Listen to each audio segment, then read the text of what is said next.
Would you rather keep your will with your spouse or a relative instead of with the court? If you are confused about where to keep your will after proper execution, you really need to listen to this.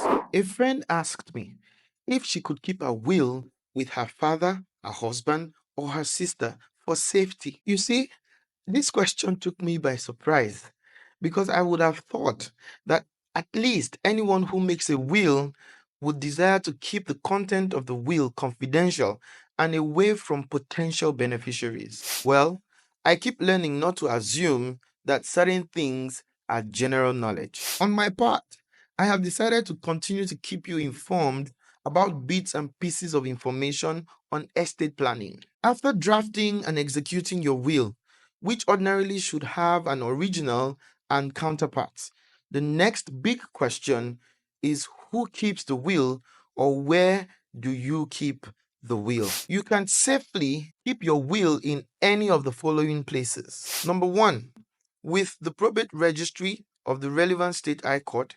Number two, with the solicitor who helped you prepare the will.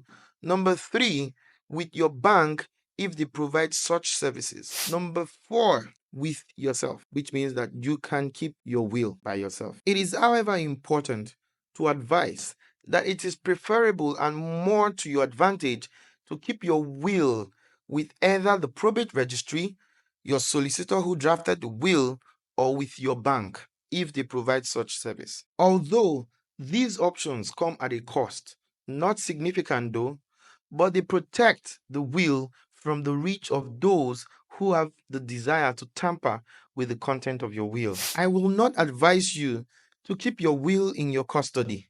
This possibly exposes the will to all sorts of negative interference, which may give rise to serious contest of the will after you are gone. Nevertheless, it is always preferable to keep your will with the probate registry by way of lodgment of the will. Once again, remember that an unplanned estate is a potential chaos being nurtured by you today.